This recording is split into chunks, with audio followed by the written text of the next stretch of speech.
Ma fille allait épouser un conseiller financier, et toute la famille l'adorait. Lors du dîner de répétition à Penticton, elle m'a pris à part et m'a murmuré « Papa, Y a un problème avec le fonds fiduciaire. » J'ai souri aux invités. Ma fille avait planifié ses fiançailles pendant 6 mois, et tout semblait parfait.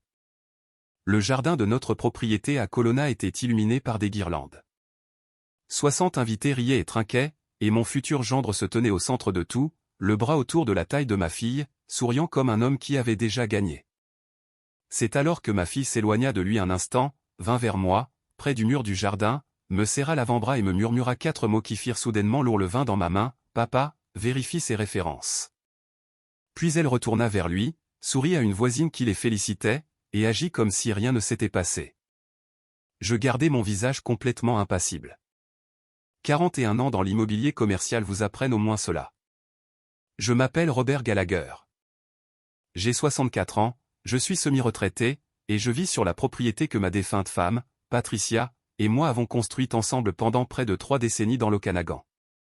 Patricia est décédée il y a 4 ans d'un cancer qui a progressé plus vite que nous ne l'avions prévu. Avant de mourir, elle m'a fait promettre 2 choses. La première, c'était que j'arrêterais de travailler 7 jours par semaine. La seconde, que je prendrais soin de notre fille, Megan. Pas de la manière qui maintient une femme adulte dans l'enfance, elle était claire là-dessus. Elle voulait dire l'autre genre de prise en charge, celle où l'on fait attention, où l'on reste vigilant. Je n'avais pas toujours bien rempli cette deuxième promesse, mais j'essayais. Megan avait 31 ans lorsqu'elle a rencontré Thomas lors d'un dîner de collecte de fonds à Vancouver. Elle s'y était installée 8 ans plus tôt pour le travail, avait bâti une carrière dans l'administration de la santé, et avait été prudente avec son cœur, comme le sont les gens après 1 ou 2 relations qui se sont mal terminées. Elle m'a appelé 2 jours après ce dîner, et j'entendais quelque chose de différent dans sa voix. Pas seulement de l'excitation, quelque chose de plus doux que l'excitation. Il avait 40 ans, m'a-t-elle dit.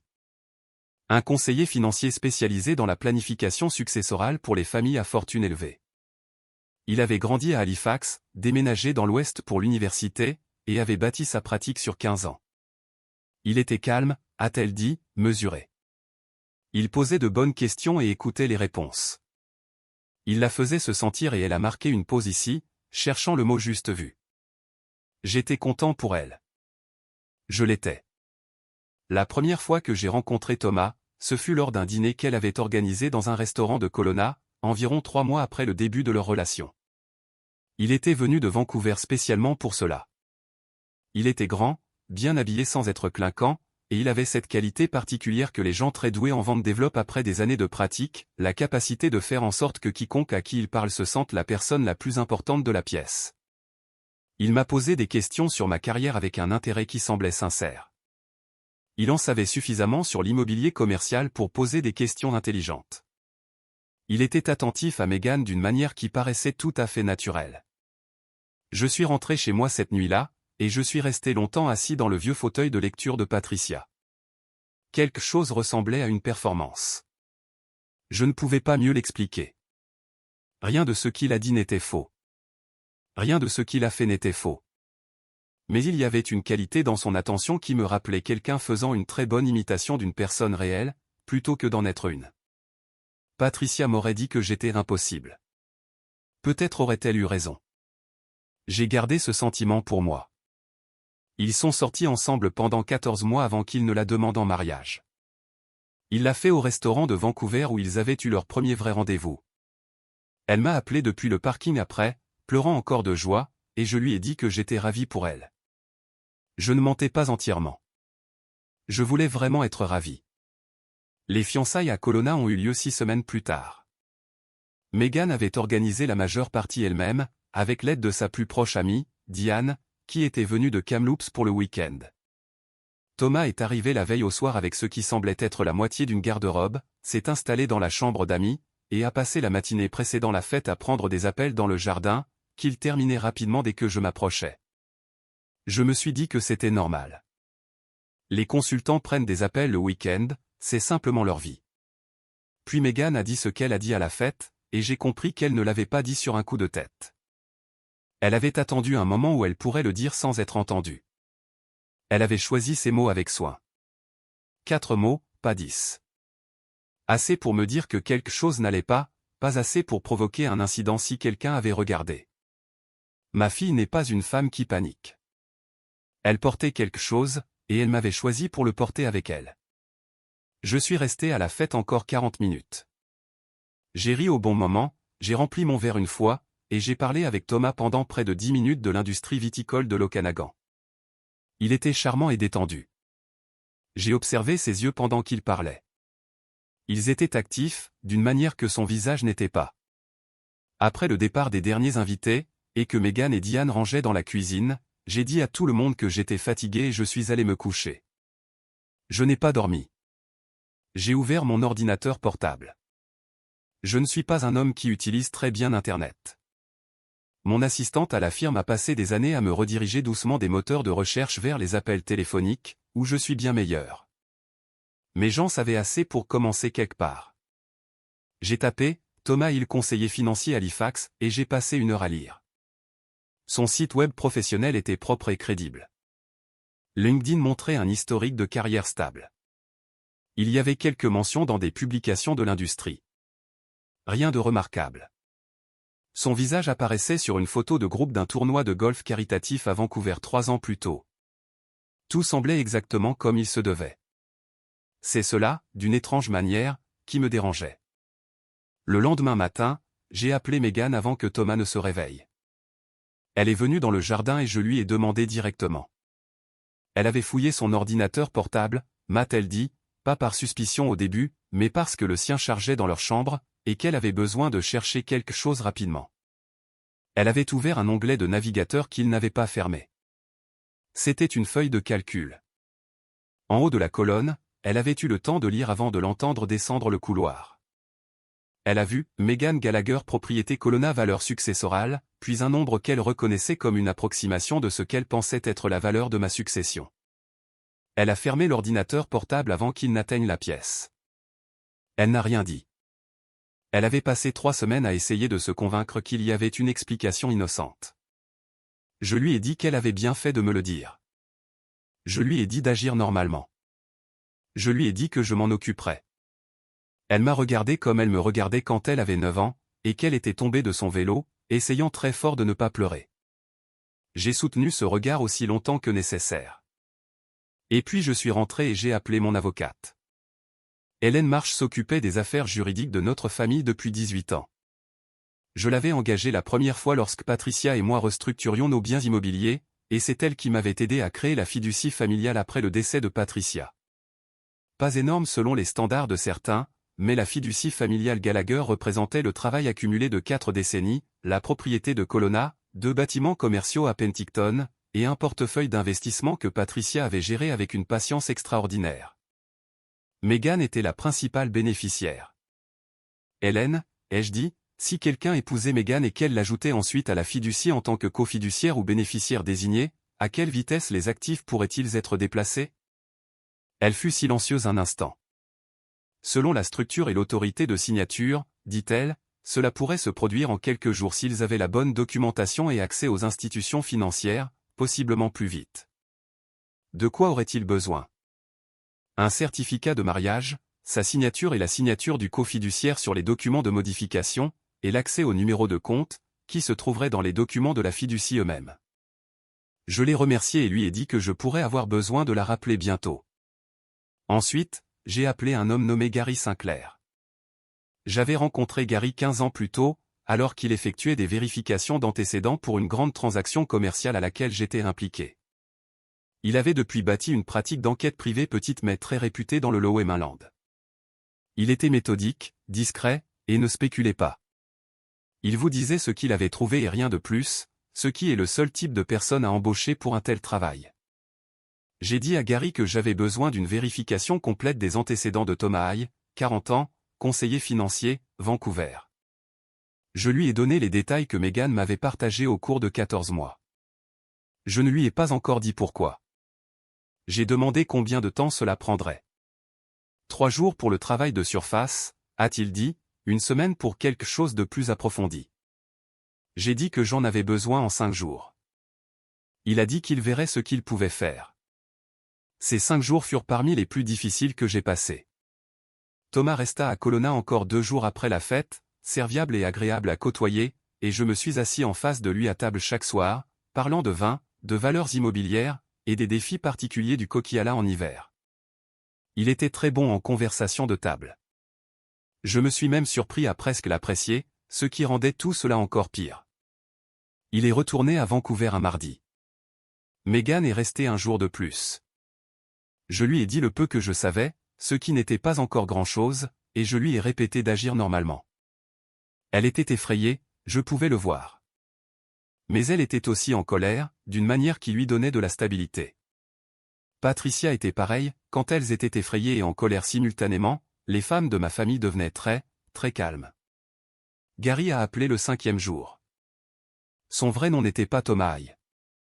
C'était Trevor Halliday, né à Moncton, au Nouveau-Brunswick, il y a 41 ans. Son passé à Halifax était en partie vrai, il y avait vécu. Mais l'historique de carrière que les sources de Gary avaient découvert était substantiellement différent de celui de son profil LinkedIn. Il y avait un procès civil en Nouvelle-Écosse datant de 7 ans. Un ancien partenaire commercial avait allégué que Trevor Halliday avait falsifié des documents financiers afin d'obtenir l'accès à un compte joint, qu'il avait ensuite liquidé. L'affaire avait été réglée à l'amiable. Les montants étaient scellés, mais la documentation existait. Il y avait aussi un mariage. Trevor Halliday avait été marié à une femme à Fredericton, divorcé après 22 mois. Son père, Gary l'avait découvert par les registres fonciers, possédait un important portefeuille de propriétés commerciales au Nouveau-Brunswick. Le règlement de divorce incluait un paiement à Trevor, qui provenait, selon une source que Gary ne nommerait pas, mais qu'il disait fiable, du beau-père, qui voulait simplement que la situation se termine discrètement. Et il y avait un 3e nom sur la liste de Gary, une femme à Calgary. Son nom était Renata Voss. Selon ce que Gary avait trouvé, elle avait 44 ans, et elle et Trevor Halliday partageaient une société numérotée enregistrée en Alberta. La société n'avait aucune activité commerciale visible, mais de l'argent y avait transité. Gary avait les relevés de transfert. J'étais assis dans mon bureau, le téléphone à l'oreille, regardant le vignoble qui longeait le côté sud de la propriété. « Gary, ai-je dit, cet homme compte-t-il épouser ma fille pour accéder à son héritage ?» « Je pense, dit Gary prudemment, que quelqu'un a déjà fait quelque chose de très similaire, et que la structure est suffisamment semblable pour justifier de sérieuses préoccupations. Je lui ai demandé de continuer à chercher. J'ai posé des questions spécifiques sur Renata Voss. J'ai demandé s'il y avait d'autres liens avec la fiducie familiale, plus précisément si quelqu'un avait fait des demandes de renseignements. Il a dit qu'il me rappellerait. Il a rappelé le soir suivant. Renata Voss avait travaillé pendant 3 ans comme parajuriste dans un cabinet d'avocats spécialisé en planification successorale à Calgary. Elle avait quitté cette firme dans des circonstances que Gary a décrites comme « floues », mais il a noté qu'elle était partie sans référence et sans la perspective de partenariat qui lui avait apparemment été promise. Elle travaillait maintenant, sur le papier, comme consultante juridique indépendante. Son revenu réel, d'après ce que Gary avait pu retracer, semblait provenir principalement de la société numérotée qu'elle partageait avec Trevor. Plus important encore, Gary avait trouvé des courriels. Il n'a pas expliqué en détail comment, et je n'ai pas demandé, mais Trevor avait utilisé un compte de courriel personnel qui n'avait pas été suffisamment sécurisé, et Gary avait une source qui avait accédé à une partie de la correspondance. Dans ces courriels, Trevor faisait référence à Meghan par son prénom, et à la succession Gallagher par un raccourci que Gary n'a pas voulu répéter au téléphone, mais qui rendait claire la nature du plan. Renata l'avait conseillé sur le processus de modification de la fiducie. Elle savait exactement quels documents devraient être signés et dans quel ordre pour donner accès à Trevor avant que toute contestation légale ne puisse être montée. Il prévoyait de déménager dans les 30 jours suivant le mariage. J'ai fermé les yeux et j'ai pensé à Patricia. J'ai pensé aux 31 années qu'elle avait passées à m'aider à construire tout ce qui était maintenant dans le collimateur de 2 personnes qui avaient fait cela, ou quelque chose de très similaire, au moins une fois auparavant. Puis j'ai commencé à planifier. Le mariage de Meghan était dans 8 semaines. Le lieu était une propriété viticole en dehors de Naramata, qu'elle avait réservée près d'1 an à l'avance. 110 invités. Le dîner de répétition était la veille dans un hôtel de charme à Penticton. 40 invités, la famille proche, et la suite nuptiale. J'ai rappelé Hélène Marsh. Je lui ai raconté ce que Gary avait trouvé. Elle est restée silencieuse pendant un long moment. Puis elle a dit des choses que je ne répéterai pas entièrement, car c'est une professionnelle posée, et elle n'était pas posée. Quand elle eut fini, elle me dit qu'elle pouvait travailler avec l'unité des crimes financiers de la GRC, qu'elle avait un contact là-bas, et que la documentation que Gary avait rassemblée était probablement suffisante pour ouvrir une enquête formelle. Mais elle me dit aussi que le résultat le plus durable, celui qui serait le plus difficile à contester plus tard, serait que Trevor soit pris en flagrant délit de tentative de fraude, plutôt que d'être simplement accusé de l'avoir planifié. Je lui ai dit de contacter le contact de la GRC. Je lui ai dit que je m'occuperais du reste. Il y a une patience particulière que l'on développe en 40 ans de négociation de transactions immobilières commerciales. On apprend que la personne qui parle la première lorsque le silence devient inconfortable a déjà donné quelque chose. On apprend que le moment où l'on dévoile son jeu n'est presque jamais le bon moment. On apprend à attendre. J'ai appelé Megan et je lui ai tout dit, absolument tout. Elle est restée silencieuse à l'autre bout du fil pendant un long moment. Puis elle a dit, d'une voix parfaitement stable, « Que veux-tu que je fasse ? Ça, c'est ma fille. » Je n'avais besoin d'elle pour ne rien faire de différent, pour continuer à planifier le mariage, pour répondre au message de Trevor comme elle l'avait toujours fait, pour ne donner aucune indication que quoi que ce soit avait changé. C'était beaucoup demander à quelqu'un qui venait d'apprendre que l'homme qu'elle allait épouser avait probablement catalogué son héritage depuis leur 3e rendez-vous. Elle n'a pas hésité. Gary avait découvert que Renata Vos serait à Penticton le week-end du dîner de répétition. Elle était enregistrée au même hôtel de charme, sous son propre nom, listée sur la réservation de l'hôtel comme invitée au mariage. Elle ne figurait pas sur la liste d'invités de Megan. Trevor l'avait ajoutée sous le couvert de la coordination externe des fournisseurs du wedding plané, prétendant qu'elle était une consultante juridique qui examinait le contrat du lieu. Elle n'examinait aucun contrat de lieu. Je suis arrivé à l'hôtel Penticton le matin du dîner de répétition, j'ai fait mon enregistrement, et j'ai retrouvé Gary au café du hall. Il m'a remis une enveloppe. À l'intérieur, il y avait un résumé imprimé de tout ce qu'il avait trouvé, signé et daté, ainsi qu'une clé USB contenant les preuves documentaires. Il m'a aussi donné un petit enregistreur numérique, du genre qui tient dans une poche de veste et fonctionne 6 heures sur une seule charge. Le dîner de répétition a commencé à 19 heures. La salle à manger privée de l'hôtel donnait sur le lac Ska, et en ce début de soirée de septembre, l'eau était plate et cuivrée, sous les dernières lueurs du jour. Trevor était en excellente forme. Il a porté un toast à Megan qui était vraiment émouvant. Son frère, mon fils Daniel, qui était venu de Kamloops, s'est penché vers moi à un moment donné et m'a dit doucement, « Je crois que je me suis trompé sur lui. » J'ai dit à Daniel que j'espérais qu'il avait raison. À 20h45, j'ai vu Trevor s'excuser, disant qu'il devait passer un rapide appel. Il a marché vers le couloir de l'hôtel qui menait à la batterie d'ascenseur. J'ai attendu 4 minutes, puis je me suis excusé en prétextant mon dos, qui n'est en fait pas bon, et j'ai marché dans le même couloir. Gary avait confirmé que Renata Vos était dans la chambre 214. J'ai pris l'ascenseur jusqu'au 2e étage. Le couloir était silencieux. J'ai marché lentement, l'enregistreur déjà en marche dans ma poche de veste. Et quand j'ai atteint la zone devant la chambre 214, j'ai pu entendre assez clairement 2 voix. Celle de Renata était la plus perçante. Elle passait en revue une liste de contrôle, le formulaire de modification de la fiducie, dit-elle. Celui que votre avocat a examiné, et pas « votre avocat », elle ne voulait clairement pas dire un avocat de Trevor que j'avais rencontré. J'ai besoin de sa signature à la page 4 et de celle de Megan à la page 7. Si vous pouvez obtenir les 2 avant vendredi minuit, je peux soumettre la demande de transfert dès l'ouverture des bureaux lundi. Les banques ne le signaleraient pas comme inhabituel si cela passe par le compte de fiducie avec les 2 signatures au dossier. La voix de Trevor, et les transferts de propriété, ça prend plus de temps. Renata dit, mais ça n'a pas d'importance. Les actifs liquides du compte d'investissement seuls valent largement assez. Nous serons bien loin avant que quiconque ne réalise que le transfert n'était pas une distribution de routine. Et le vieil homme ? Il n'a plus l'autorité de signature sur la fiducie. Elle l'a configurée pour que Megan soit la seule fiduciaire maintenant qu'elle a 30 ans. Même s'il comprend, il n'y a rien qu'il puisse faire légalement avant que l'argent ne soit déplacé.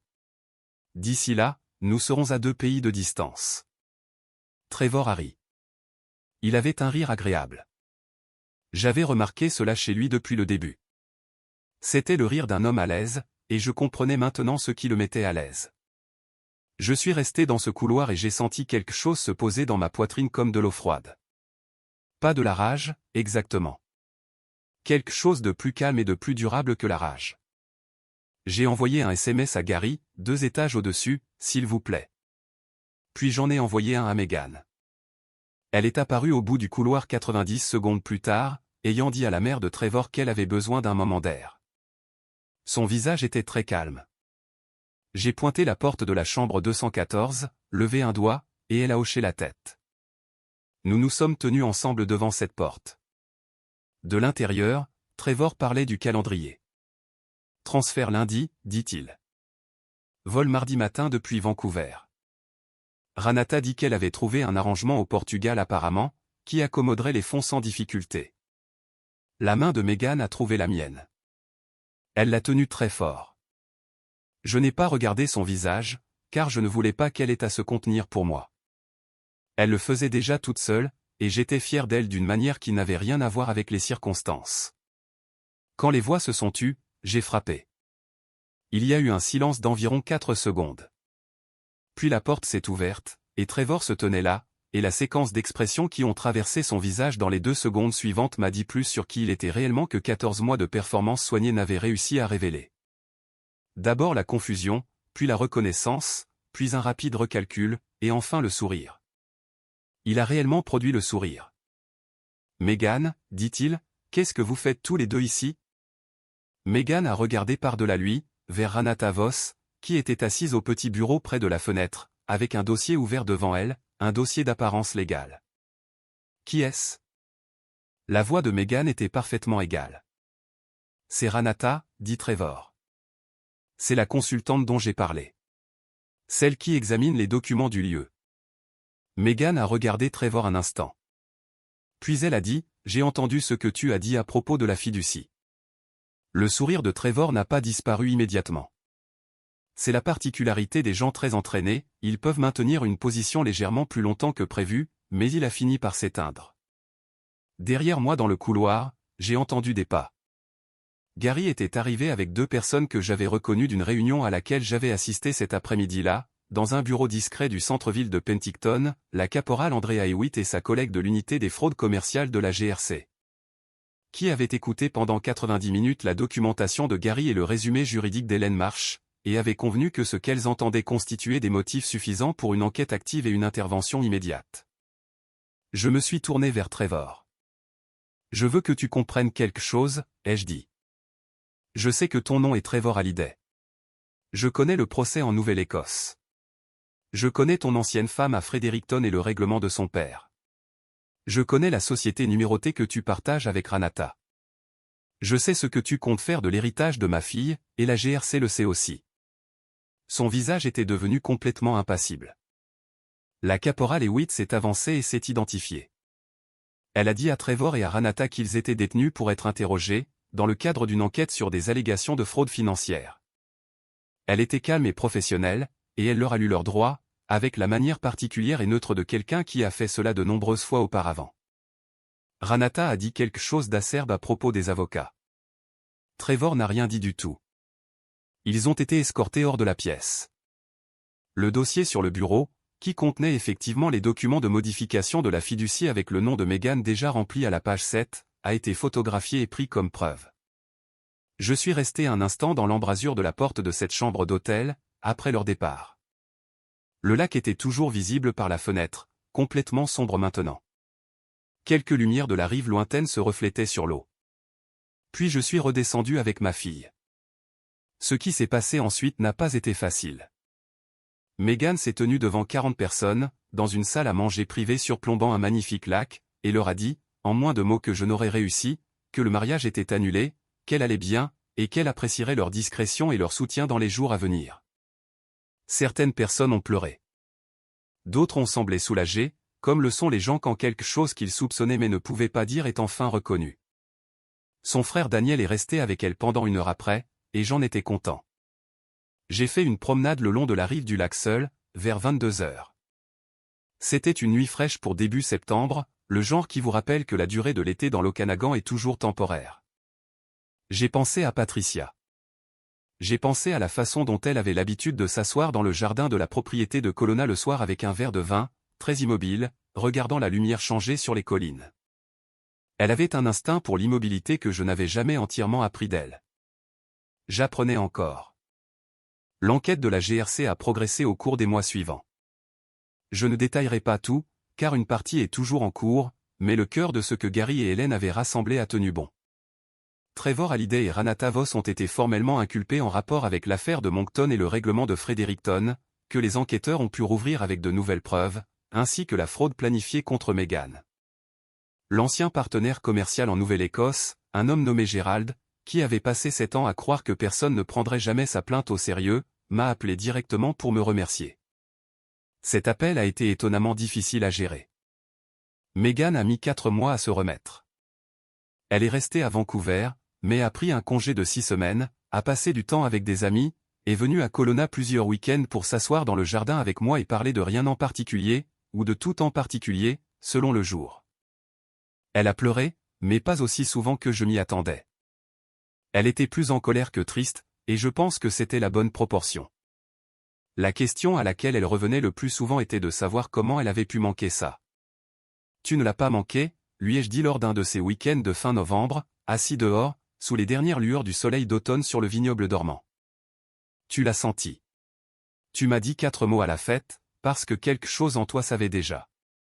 La partie de toi qui l'a reconnue venait juste d'être confrontée à 14 mois d'une performance très habile. Elle est restée silencieuse un instant. Il était bon à ça, a-t-elle dit. Il l'était. Mais tu as été meilleur à t'écouter que tu ne le penses. Je veux faire confiance aux gens à nouveau. Elle a dit, je ne veux pas devenir quelqu'un qui ne peut pas. Tu ne le deviendras pas.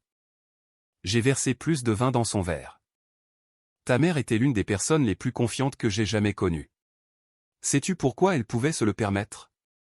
Meghan a secoué la tête. Parce qu'elle faisait attention. La vraie confiance n'est pas quelque chose que tu donnes librement en espérant le meilleur.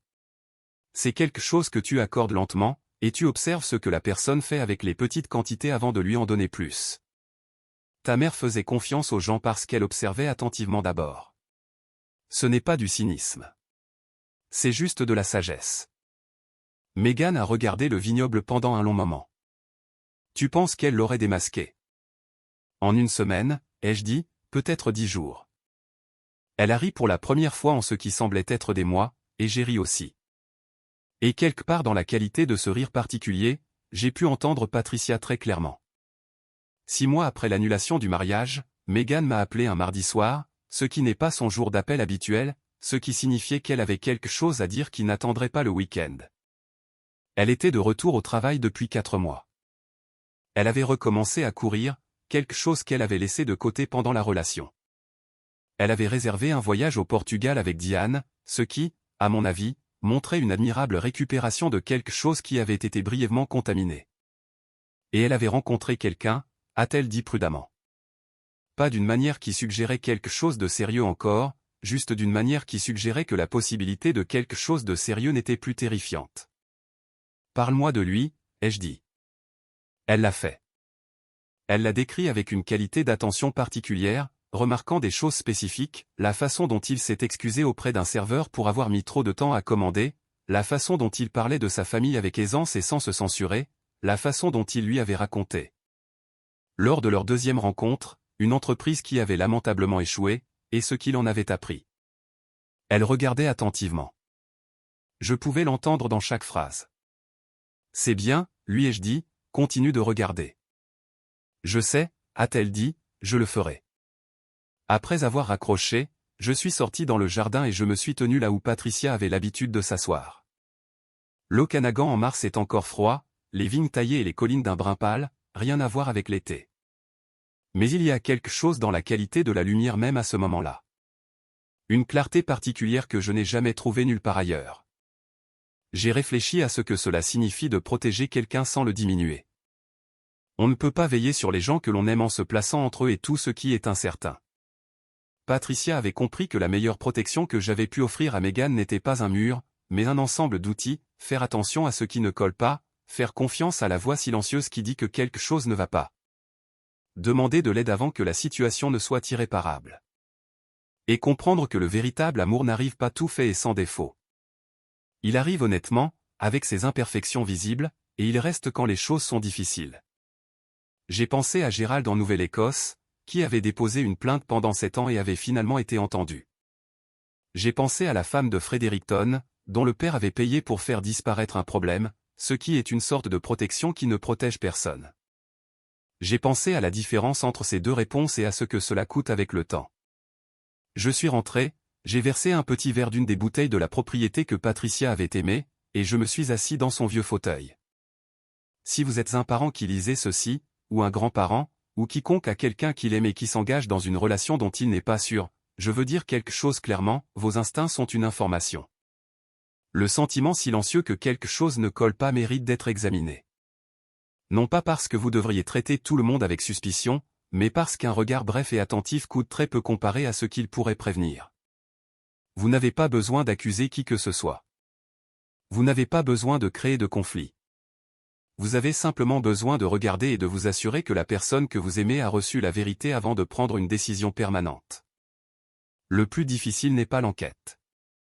Le plus difficile est de croire que les personnes que vous aimez peuvent gérer la vérité. Ma fille l'a gérée avec plus de grâce que je n'avais le droit d'attendre. Elle l'avait portée elle-même pendant 3 semaines avant de venir me voir, ce qui en dit long sur le genre de personne qu'elle est. Patricia a bien choisi quand elle m'a fait promettre de faire attention. J'apprends encore à être digne de cette promesse.